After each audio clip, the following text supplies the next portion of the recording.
The floating bubble mechanic from the water stages was actually from a super obscure game called Sonic Triple Trouble for the Sega Game Gear. Sonic's even in the same pose too. Or did you know that these bombs that can sometimes stick to you when you're going through the bushes in Speed Jungle Zone are actually a reference to the game Rise Star, where this same exact thing can happen to you when walking through a bush too? Well, Sonic Superstars actually has a bunch of really cool references and throwbacks like these that we're going to be looking at. But before we get to the more obscure ones later on, let's start with the more well-known references and work our way up from there. Like, for example, the special stages in this game. They are pretty well an exact recreation of the special stages from Sonic 1. Sure, the stage layouts are different, and they don't have those trippy backgrounds from before, but they play out exactly the same. And then there's Sonic's iconic figure 8 running animation. You know, when Sonic moves at a super fast speed, his feet will turn into a pretty noticeable figure 8 shape. This was a move that appeared in Sonic CD called the Super Peel Out, which was an even faster version of the Spin Dash. While you can't charge this move up in Superstars, you get a nice visual reference of it when moving at top speed. Cyberstation Zone also has a pretty interesting boss fight in it. You got Eggman in his ship shooting this laser beam downwards while the screen scrolls, and you have this robot attacking you from the front. Well, that's because this whole fight is a reference to the Metal Sonic boss fight from Sonic CD,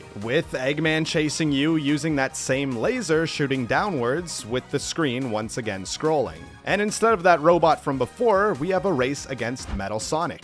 This fight is a really cool homage to the classic battle from CD. Or here's a quick one, you know the End Moon boss from Sonic Frontiers? Well, if you look closely, then you can see that same moon in the background of Egg Fortress Zone from Superstars 2. Huh. Now let's move on to some of the character skins in this game, because there's a lot of references in them. Starting with this rabbit skin for Sonic. Seems pretty out of place at first, right? Until you realize that this guy is a reference to the original design of Sonic before he was ever in a video game. There's only this one sketch of the rabbit, so this is the first time that this concept ever made it into a game. There's also a few references to a pretty infamous game called Sonic R. Specifically from the two characters of Metal Knuckles and the Tails doll. Metal Knuckles you can actually play as in the battle mode as a skin, and the Tails doll can be found in Pinball Carnival Zone Act 2, just floating around here, creepily.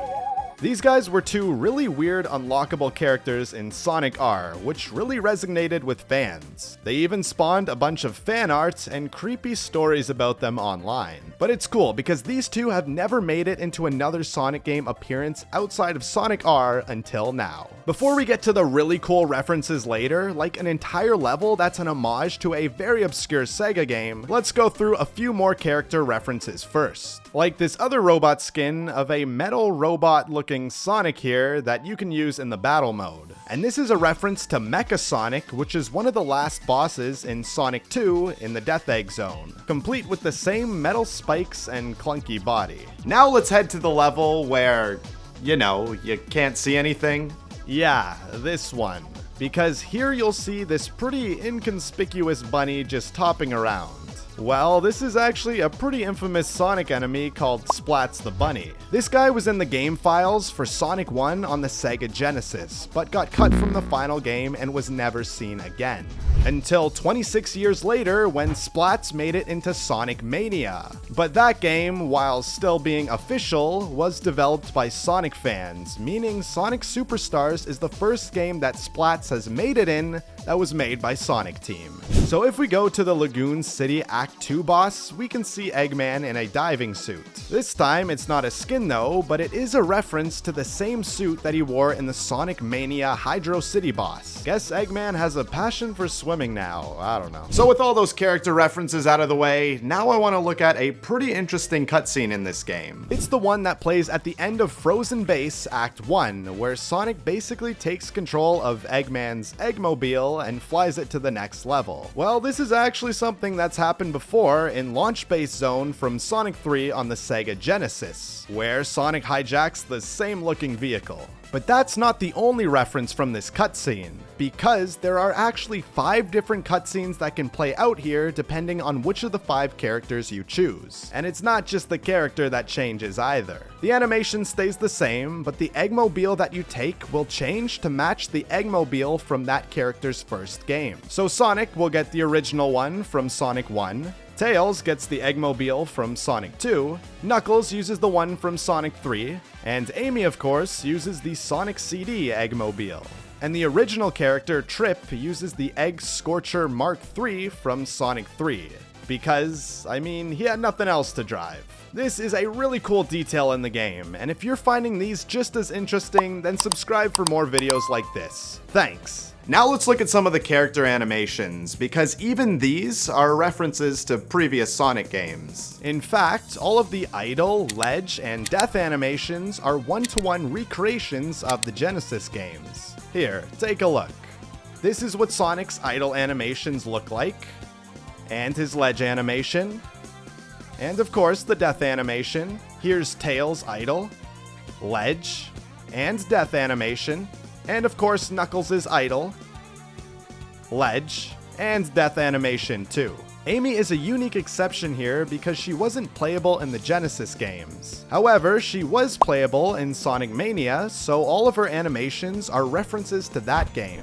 This is her idle, ledge, and death animation too. And even the Getting Frozen animation is the same one from Sonic CD. He has the exact same pose and this weird squared mouth too. Just take a look at that. This game is packed with details. Now let's look at a certain sequence that you'll find from the water levels. Basically, you'll get pushed around in a current within these tubes as you shimmy along these breakable poles. And this sequence was directly taken from Sonic 3 Hydro City Zone. I mean, it's the same gameplay concept exactly. And then there's this other sequence from Sky Temple Zone. Sonic just curls up into a ball randomly, and you can launch him at this group of bricks that break when touching them. This is an homage to the game Breaker that was released on many different platforms throughout the years. And in this game, you control your character in pretty well the same way, where your goal is to break all the bricks. For this next reference, we have to go back to Cyber Station Zone. So when you get to this part with one of these tubes, they'll normally launch you around in a tube all around the level. But here, you'll get beamed or something throughout the stage by all these satellites. And this was the same way that Sonic got transported all around Studiopolis Zone from Sonic Mania. The way the waves move look the same, and it even has the dual satellites too. In one of the trip cutscenes in this game, in a very slapstick kind of way, Fang over here gets caught in his own trap. Well, this ain't your ordinary trap, no sir, because it was from the official Sonic Mania Adventures cartoon that was released for free by Sega on YouTube. And in the first episode, Sonic stood in the same circle which triggers the same trap from that cutscene, complete with spikes and, of course, the victim being hung by one leg. Now let's look at the most interesting and elaborate reference in this game, because the entire level is one big reference itself. So when you get to Frozen Base, Act 2, it's quite the change of pace in the game. You're in this little pod, and it's like a 2D shoot-'em-up game. Well, it's so different because this level is basically one big homage to the game Fantasy Zone for the Sega Master System. The gameplay, the little ship you drive, and even the sound effects all match the original game. Even how your gun has a little high-pitched shooting sound too.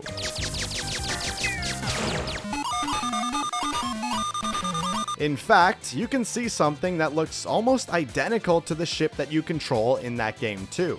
The music for this stage was even made by the same composer for Fantasy Zone as well, making this level one big reference to that game. Cool. That's it for now, and if I missed any references, then let me know in the comments. See ya!